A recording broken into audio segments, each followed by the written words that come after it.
Hello, good morning everyone. कैसे हो सभी लोग? अच्छा, तो आज की क्लास में हम क्या पढ़ेंगे? हमने नेक्स्ट लास्ट क्लास में हमने देखा था अपवर्तन परावर्तन के बारे में। हमने बहुत अच्छे से डिटेल में सब कुछ देख लिया था। तो अब उसके आगे हम आज पढ़ेंगे। हमारा जो अगला टॉपिक होगा आज की क्लास में, हम क्या क्या पढ़ेंगे? आज की क्लास में हम पढ़ेंगे पूर्ण आंतरिक परावर्तन क्या होता है एंड विक्षेपण क्या होता है। ठीक है, पूर्ण आंतरिक परावर्तन और विक्षेपण। अच्छा, तो स्टार्ट करें हम आज की क्लास। पूर्ण आंतरिक परावर्तन।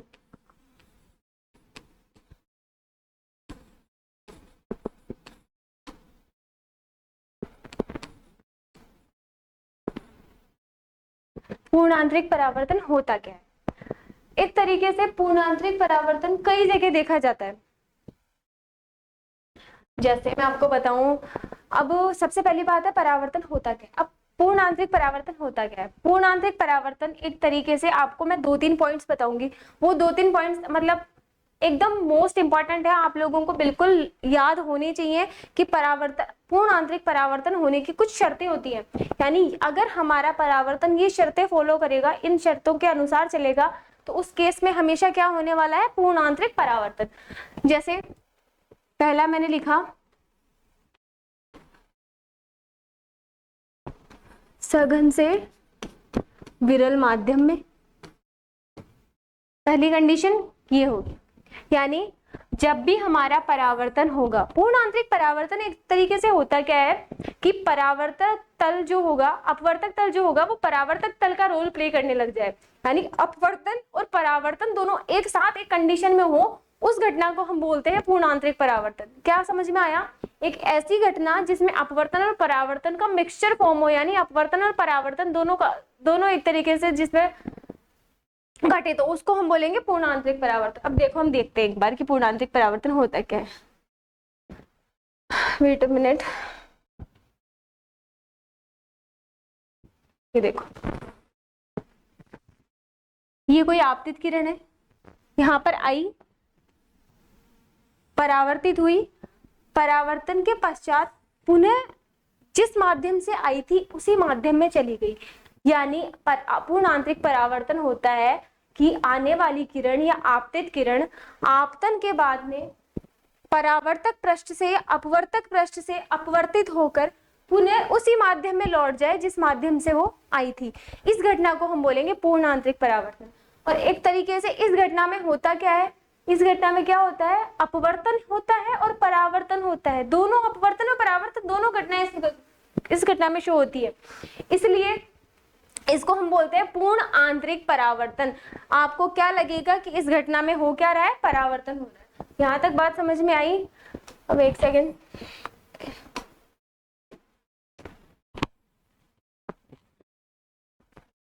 देखो, सबसे पहले सघन से विरल माध्यम में।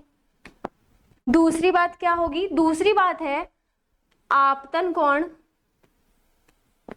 मैंने बोला आपतन कोण का मान हमेशा और हमेशा क्रांतिक कोण से ज्यादा होना चाहिए। आपतन कोण का मान क्रांतिक कोण से ज्यादा होना चाहिए। आपतन कोण का मान, अब यहाँ पे आपको एक वर्ड देखने को मिल गया, क्रांतिक कोण क्या होता है? अभी बताएंगे क्रांतिक कोण क्या होता है। आपतन कोण का मान क्रांतिक कोण से हमेशा ज्यादा। दूसरी कंडीशन समझ में आ गई सभी को? यानी सघन माध्यम से विरल माध्यम में हमारी प्रकाश की किरण आनी चाहिए और आपतन कोण का मान हमेशा अपवर्त क्या क्रांतिक कोण के मान से ज्यादा होगा। ये बात सबको समझ में आ गई? अब यहाँ पे हमें एक चीज देखने को मिली। क्या देखने को मिली? क्रांतिक कोण।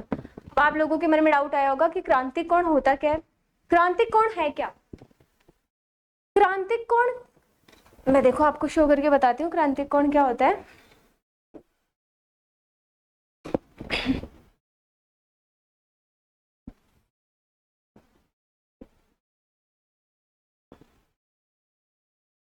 ये कोई प्रकाश की किरण आई, ठीक है, ये कोई आपतित किरण है,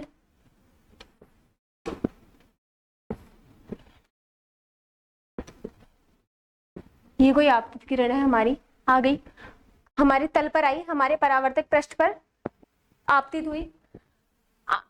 क्रांतिक कोण होता है कोई भी आपतित किरण परावर्तक पृष्ठ पर आकर परावर्तक पृष्ठ पर अपवर्तित होने के बाद में जब दूसरे माध्यम में जाके जब जैसे ही वो दूसरे माध्यम एंटर करेगी तो वो क्या होगी, जो हमारा सरफेस था, हमारा तल, उसके समांतर हो जाए, यानी आगे जाके कहीं भी एक दूसरे को ना काटे।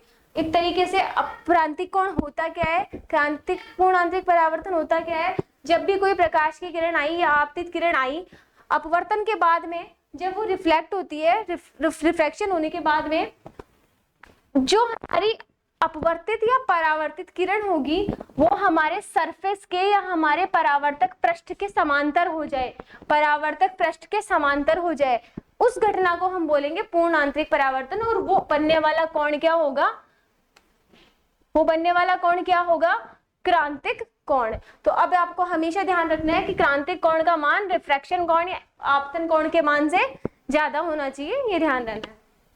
मैं यहाँ पे क्रांतिक कोण की डेफिनेशन लिख के बता देती हूँ, ठीक है।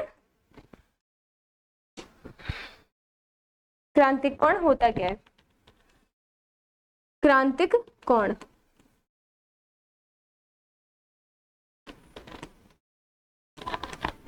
क्रांतिक कोण क्या होता है ये आप एक बार देख लो।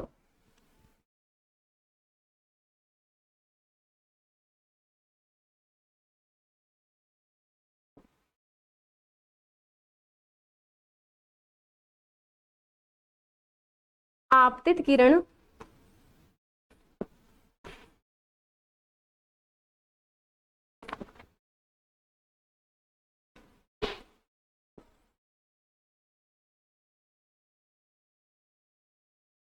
अपवर्तन के पश्चात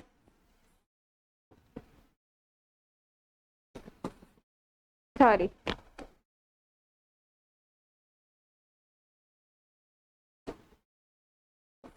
परावर्तन के पश्चात परावर्तक पृष्ठ के समांतर हो जाए। मैंने क्या बोला, आपतित किरण परावर्तक पृष्ठ के समांतर हो जाए, परावर्तक पृष्ठ के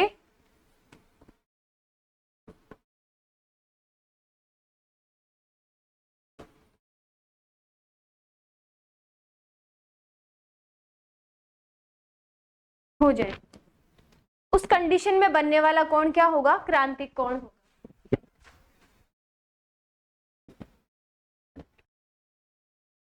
एक सेकंड के लिए आप, मैं आगे लिख देती हूँ, फिर आप स्क्रीनशॉट ले लेना इसका। अब मैं यहाँ पे आपको पूर्ण आंतरिक परावर्तन की परिभाषा और लिख के बता देती हूँ कि परिभाषा होगी क्या।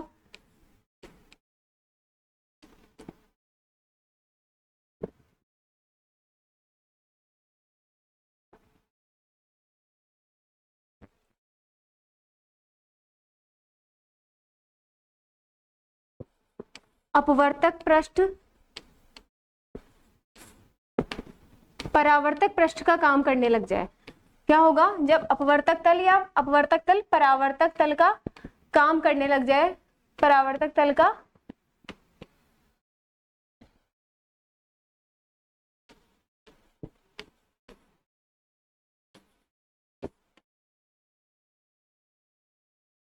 इस घटना को हम क्या बोलेंगे, पूर्ण आंतरिक परावर्तन।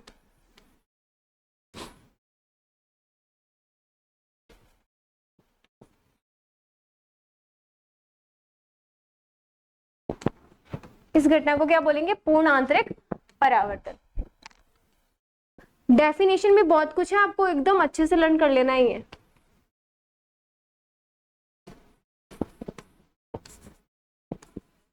अंडरस्टैंड, यहां तक बात समझ में आ गई। पूर्ण आंतरिक परावर्तन क्या है, क्या होता है, एक छोटा सा डायग्राम बना लेना है यहाँ पे।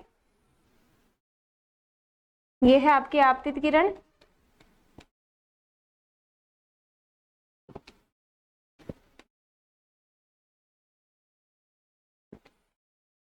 ये आपका अभिलंब है। आपको पता ही है अपवर्तन परावर्तन दोनों में हमने बहुत बार पढ़ लिया।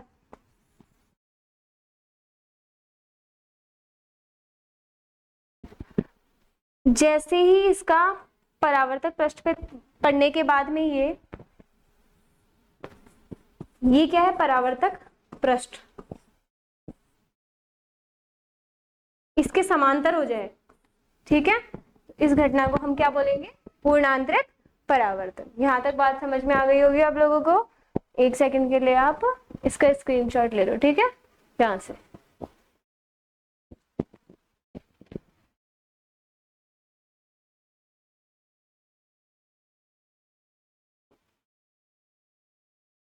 ठीक है,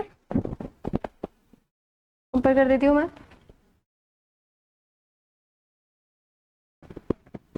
अच्छा, तो ये तो बात हो गई पूर्ण आंतरिक परावर्तन की। अब कुछ केसेस हैं वो आपको बहुत अच्छे से याद रखने हैं, बहुत आपके एग्जाम के पॉइंट ऑफ व्यू से भी बहुत इंपॉर्टेंट है कि कहाँ कहाँ पूर्ण आंतरिक परावर्तन देखा जाता है। उदाहरण लिखो, पूर्ण आंतरिक परावर्तन के उदाहरण क्या क्या है। देखो, सबसे पहला इसका उदाहरण है हीरे का चमकना। हीरा क्यों चमकता है? हीरे की खुद की कोई चमक नहीं होती, हीरा प्रकाश के कारण ही चमकता है। आपको क्या लगता है हीरे की खुद की चमक होती है? नहीं, ऐसा कुछ नहीं होता। हीरा प्रकाश के कारण चमकता है, और उसमें किस घटना के कारण चमकता है? पूर्ण आंतरिक परावर्तन के कारण। एग्जाम में क्वेश्चन आया हीरे का चमकना किस घटना का उदाहरण है, क्या बताओगे? पूर्ण आंतरिक परावर्तन का। समझ में आ गया, याद रह जाएगा। ठीक है, नेक्स्ट है एक और एग्जाम्पल, मृग तृष्णा, नाम सुनाओ कभी, या मृग मरीचिका। इसको एक और बोलते हैं मृग मरीचिका।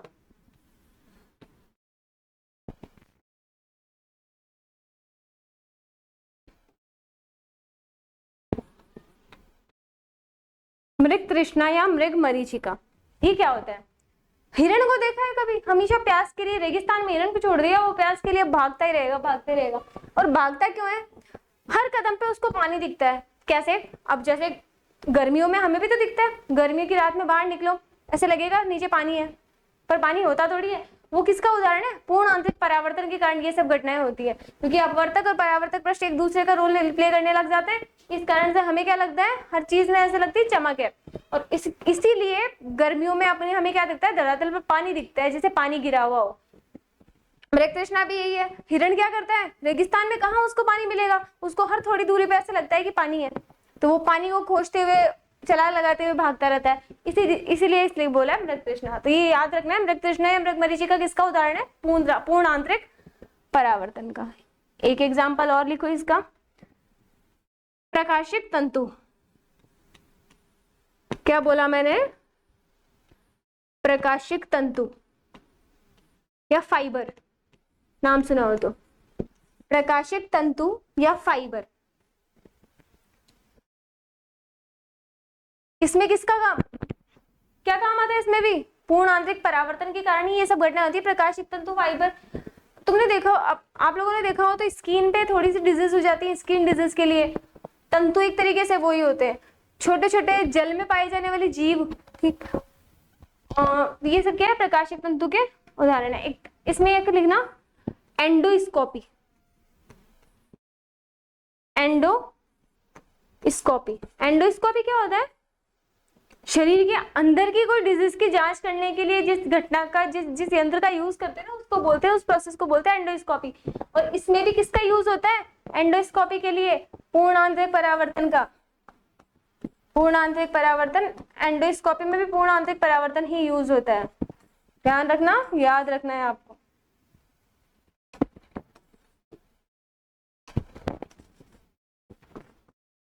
तो ये तो बात हो गई पूर्ण आंतरिक परावर्तन की। आई होप आप लोगों को समझ में आ गया होगा, सारे पॉइंट्स क्लियर हैं। सबसे पहले हमने क्या देखा? हमने देखा कि पूर्ण आंतरिक परावर्तन होता क्या है। सबसे पहले हमने क्या देखा? पूर्ण आंतरिक परावर्तन क्या होता है? पूर्ण आंतरिक परावर्तन होता क्या है? मैंने बता दिया पूर्ण आंतरिक परावर्तन क्या होता है। जब आप तक अपवर्तक तल परावर्तक तल का, परावर्तक पृष्ठ का या परावर्तक तल का स्थान ले ले या उसकी तरह व्यवहार करने लग जाए, तो इस घटना को हम क्या बोलेंगे? पूर्ण आंतरिक परावर्तन।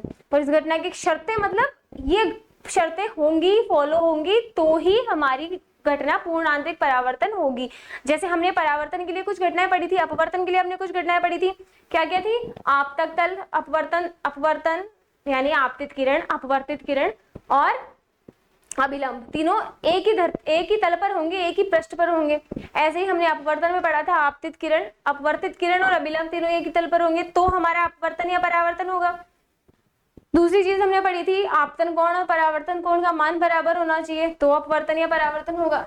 इसी तरीके से पूर्ण आंतरिक परावर्तन की भी कुछ शर्तें हैं। फर्स्ट हमने देखा कि हमारा माध्यम, जिस माध्यम में हमारा प्रकाश गति करेगा, प्रकाश आएगा, तो वो हमेशा सघन माध्यम से विरल माध्यम में ही आना चाहिए। प्रकाश हमेशा सघन से विरल माध्यम में प्रवेश करेगा तो उस घटना में ही पूर्ण आंतरिक परावर्तन होगा। जैसे हीरा चमकता है, वो पूर्ण आंतरिक परावर्तन के कारण चमकता है। आपतन कोण का मान क्रांतिक कोण से हमेशा ज्यादा होगा। आपतन कोण का मान क्रांतिक कोण के मान से ज्यादा होना, मतलब क्रांतिक कोण मैंने आपको बताया,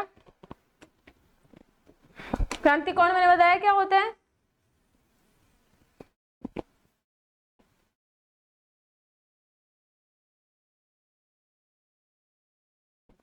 क्रांतिक कोण क्या था?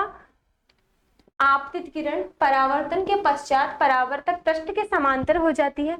जो आपतित किरण है वो परावर्तन के पश्चात परावर्तक पृष्ठ के समांतर हो जाती है। देखो ये बताया था मैंने, ये होता है आपका क्या, पूर्ण आंतरिक परावर्तन और आप क्या बोलते हैं, क्रांतिक कोण। अब हमने परिभाषा देखी, अपवर्तक पृष्ठ परावर्तक तल का काम करने लगे, इस घटना को हम क्या बोलेंगे? पूर्ण आंतरिक परावर्तन। इस घटना को हम क्या बोलेंगे? पूर्ण आंतरिक परावर्तन। यहाँ तक बात समझ में आ गई सभी को? इसके आगे हमने क्या देखा? उदाहरण देखे पूर्ण आंतरिक परावर्तन के। पूर्ण आंतरिक परावर्तन के क्या क्या उदाहरण है? हीरे का चमकना किसका उदाहरण है? बहुत इंपॉर्टेंट एग्जाम्पल्स है ये, बहुत अच्छे से याद रखने हैं आप लोगों को। क्या क्या है? हीरे का चमकना, हीरा किसके कारण चमकता है? पूर्ण आंतरिक परावर्तन के कारण।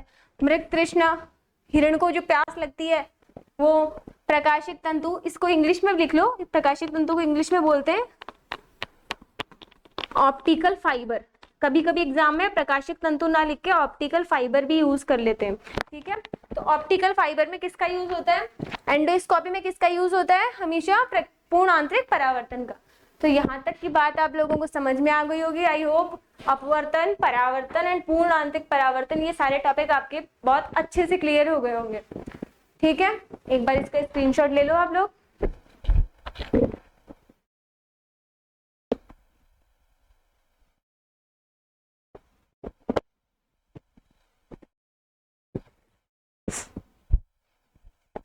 ठीक है, अच्छा तो आज की क्लास में हमने क्या क्या पढ़ लिया? पूर्ण अपवर्तन परावर्तन हमने देख लिया था, हम लोगों ने प्रकाश के बारे में पढ़ा, हमने पूर्ण आंतरिक परावर्तन, क्रांतिक कोण और पूर्ण आंतरिक परावर्तन, क्रांतिक कोण से होने वाली कुछ घटनाएं हमने देखी हैं कि किन किन जो जो उसके उदाहरण है, हमने वो सारे उदाहरण देखे हैं कि किन किन घटनाओं में पूर्ण आंतरिक परावर्तन होता है। इसके आगे की क्लास में हम पढ़ेंगे, अब हमारे 2-3 टॉपिक बच रहे हैं, जैसे एक है प्रकाश का प्रकीर्णन एंड विक्षेपण। इसके अगला हम टॉपिक पढ़ेंगे विक्षेपण क्या होता है, कि प्रकाश का विक्षेपण, विक्षेपण मतलब एक तरीके से होता है फैलना। नेक्स्ट क्लास में हम बहुत डिटेल से पढ़ लेंगे इस चीज को। हम पढ़ेंगे प्रकाश का विक्षेपण एंड प्रकाश का प्रकीर्णन। तो आज की क्लास में इतना ही। Thank you and have a nice day.